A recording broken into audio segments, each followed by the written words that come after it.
UP में सियासी खेमे अपने अपने कील कांटे दुरुस्त करने और समीकरण साधने में जुटे नजर आ रहे हैं, क्योंकि 2 साल बाद होने वाले विधानसभा चुनाव के बाबत चुनावी बिसात यहां पर सजने लगी है। इसी कड़ी में उत्तर प्रदेश में राष्ट्रीय स्वयंसेवक संघ यानी आरएसएस की सरगर्मी में भी इजाफा हुआ है।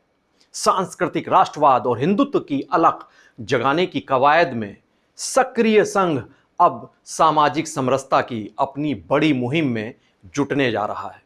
संघ की ये कोशिशें, ये कवायद भगवा दल के लिए सुखद बयार सरीखी हैं, क्योंकि इससे बीजेपी को विपक्ष के जातीय दांव पेचों, जातीय कार्ड की चुनौती से निपटने में खासी मदद मिलने की आस है। नमस्कार, मैं हूं ज्ञानेंद्र शुक्ल। यूपी का ज्ञान में आज चर्चा करेंगे संघ, राष्ट्रीय स्वयंसेवक संघ की ताजा सक्रियता की, संघ के बीजेपी से बनते बिगड़ते और फिर मधुर होते रिश्तों की, और जो नतीजे निकलते हैं इसकी वजह से उनसे संबंधित आयामों को, पहलुओं को समझेंगे। संघ बीजेपी के लिए जरूरी है, अपरिहार्य है। इसे तस्दीक कर सकते हैं कई सियासी हलचलों, घटनाक्रमों और चुनावी नतीजों से। आज से 21 साल पहले तत्कालीन बीजेपी दिग्गज हुआ करते थे प्रमोद महाजन।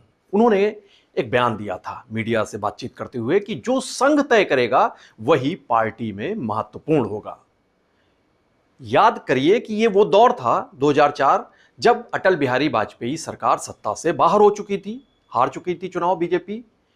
इंडिया शाइनिंग का नारा बेअसर हो गया था और जिन्ना के कसीदे पढ़ने की वजह से लाल कृष्ण आडवाणी, उन्हें संघ ने हाशिए पर कर दिया था।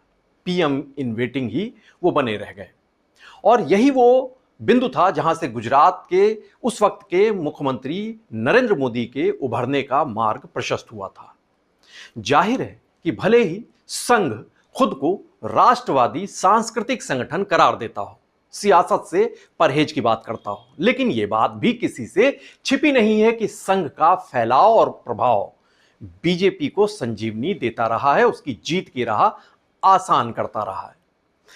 साल 2024 के लोकसभा चुनाव की ओर देखिए, तब बीजेपी और संघ के रिश्तों में तल्खी साफ नजर आई थी। संघ की अब हमें जरूरत नहीं है, उसके मार्गदर्शन की जरूरत नहीं है, ऐसा बयान दिया था बीजेपी के राष्ट्रीय अध्यक्ष जेपी नड्डा ने, और उससे रिश्तों की जो खाई थी और भी ज्यादा चौड़ी होती नजर आई। और इसका खामियाजा भी बीजेपी को जबरदस्त भुगतना पड़ा, खासतौर से उत्तर प्रदेश में। यहां पर बीजेपी महज 33 सीटें ही हासिल कर सकी।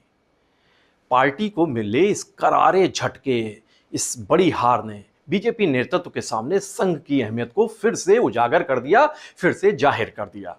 और पार्टी में डैमेज कंट्रोल की कवायदें भी शुरू होती दिखाई दी।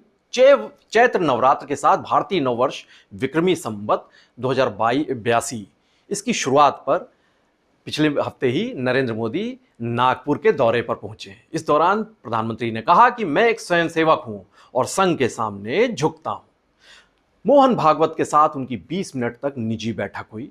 मोदी ने आरएसएस को अक्षय वट वृक्ष इस संज्ञा से नवाजा, ये करार दिया। संघ को राष्ट्रीय संस्कृत का आधार भी बताया। आपको याद होगा कि मौजूदा संघ प्रमुख मोहन भागवत ने 2013 में जब मोदी को, जब बीजेपी के पीएम उम्मीदवार के तौर पर लाने की बात हो रही थी मोदी को, तब उन्होंने उसमें सहयोग करने में एक अहम भूमिका निभाई, अहम किरदार निभाया था। आज से 25 साल पहले 2000 में तत्कालीन प्रधानमंत्री अटल बिहारी वाजपेयी भी नागपुर की यात्रा पर गए थे संघ के मुख्यालय पर। तब तत्कालीन संघ प्रमुख के सुदर्शन का जो रवैया था वो बड़ा रूखा बेरुखा सा नजर आया था। सुदर्शन ने वाजपेयी और आडवाणी से अपील की थी, युवाओं के लिए रास्ता छोड़ दें, सार्वजनिक मांग ये की थी उन्होंने, और सबको चौंका दिया था। जबकि अब की अगर मुलाकात की बात करें, मौजूदा संघ प्रमुख मोहन भागवत और प्रधानमंत्री नरेंद्र मोदी की मुलाकात की बात करें, तो इसमें आपस में सौहार्द, स्नेह और भरोसा नजर आ रहा था। बीजेपी की ओर से इसे सुलह का संकेत भी माना गया इस मुलाकात को। और यह संकेत और संदेश भी निकला कि बीजेपी को संघ की जरूरत अब भी है, बल्कि पहले से ज्यादा है। यूपी पर पहले गौर कर लेते हैं। पिछले हफ्ते 2 अप्रैल को गाजियाबाद में संघ पदाधिकारियों और बीजेपी की एक बड़ी समन्वय बैठक आयोजित की गई थी। बड़ी अहम बैठक थी। इसमें संघ के, आरएसएस के पश्चिमी और ब्रज क्षेत्र के जो संघ के वरिष्ठ पदाधिकारी हैं वो शामिल हुए थे। उसके जो अनुषांगिक संगठन हैं 32 वो उनके पदाधिकारी शामिल हुए थे और सीएम योगी आदित्यनाथ के साथ ही बीजेपी के उत्तर प्रदेश के प्रदेश अध्यक्ष भूपेंद्र चौधरी भी इस बैठक में शामिल हुए थे। 4 घंटे तक चली थी ये मैराथन बैठक। इस दौरान बताया गया कि सीएम योगी ने अयोध्या में रामलला की मूर्ति की प्राण प्रतिष्ठा, प्रयागराज के महाकुंभ के भव्य आयोजन और उत्तर प्रदेश में सख्त कानून व्यवस्था का जो राज है, इसको लेकर अपनी बात रखी, तथ्य रखे थे। सीएम ने इस दौरान बैठक जब हुई तो यह भी कहा कि महाकुंभ के आयोजन को सफल बनाने में आरएसएस का विशेष योगदान रहा। साथ ही उन्होंने संघ के कार्यों को अभूतपूर्व बताते हुए जमकर तारीफ की, खूब कसीदे पढ़े। ये बात दीगर है कि लोकसभा चुनाव में समाजवादी पार्टी और कांग्रेस, इन दो पार्टियों ने उत्तर प्रदेश में संविधान बदलने और आरक्षण खत्म करने का एक नैरेटिव उछाला था और समाजवादी पार्टी ने पीडीए का दांव चला था, यानी पिछड़ा, दलित, अल्पसंख्यक। और ये इतने कारगर हुए ये नैरेटिव और ये दांव कि संघ का साथ भी नहीं मिला था बीजेपी को, तो बीजेपी को इनकी काट जो चाहिए थी वो नहीं खोज सकी और नतीजा ये रहा कि बीजेपी महज 33 सीटों पर ही सिमट कर रह गई। अब सामाजिक समरसता को बढ़ाने और जातीय भेदभाव मिटाने के लिए संघ ने कमर कस ली है। यानी जो जातीय जो विभाजन हो रहा है उत्तर प्रदेश में होता दिखाई दे रहा है, इसके लिए खुद इसको दूर करने के लिए सरसंघचालक मोहन भागवत ने कमान अपने हाथ में संभाली है। काशी के 5 दिवसीय दौरे से निकलकर लखनऊ पहुंचे। यहाँ पर लखनऊ में जो स्वयंसेवक हैं संघ के, उनसे आपसी एकता को मजबूत करने, एकजुट रहने का संदेश दिया, मंत्र दिया और ये भी बताया, जब वहाँ पर काशी में उन्होंने कहा था कि जाति के बंधन को तोड़ना होगा। कोई ब्राह्मण, ना कोई क्षत्रिय है, ना कोई वैश्य, ना शूद्र है, सभी को एक कुएं पर पानी पीना होगा। एक जातीय एकजुटता की उन्होंने संदेश देने की कोशिश की। उन्होंने ये भी कहा था कि सनातनी तभी मजबूत होंगे जब जाति का विभाजन रुकेगा। हिंदू और हिंदुओं को एकजुट होना अनिवार्य है। काशी से अब लखनऊ फिर कानपुर होते हुए संघ प्रमुख अलीगढ़ पहुंचेंगे प्रवास पर। वहाँ पर रहेंगे, वहाँ पर स्वयंसेवकों से मुलाकात करेंगे। इस देखा जाए उनके पूरे जो रोड उनके यात्रा का है, पूर्वांचल से होते हुए अवध और पश्चिमांचल, ये तमाम जगहों के समीकरणों को वो समझ भी रहे हैं और आगामी रोड मैप में यहाँ से जो फीडबैक मिलेगा, इनपुट मिलेगा, उसे भी वो जोड़ेंगे। और संघ का जो शताब्दी वर्ष है, उसमें संघ ने सनातन मतावलंबियों को एकता के सूत्र में जोड़ने, पिरोने और सामाजिक समरसता के जो कार्यक्रम है उसके, उन्हें व्यापक स्तर पर चलाने की तैयारी कर रखी है। हर इलाके में शाखा लगाने, हर मोहल्ले, हर गली, हर घर, हर व्यक्ति तक पहुंचने के लिए संघ ने तैयारी की हुई है। दलित बाहुल्य इलाकों को खास तौर से तरजीह दी जाएगी। इस शताब्दी जो समारोह का खाका तैयार किया है संघ ने।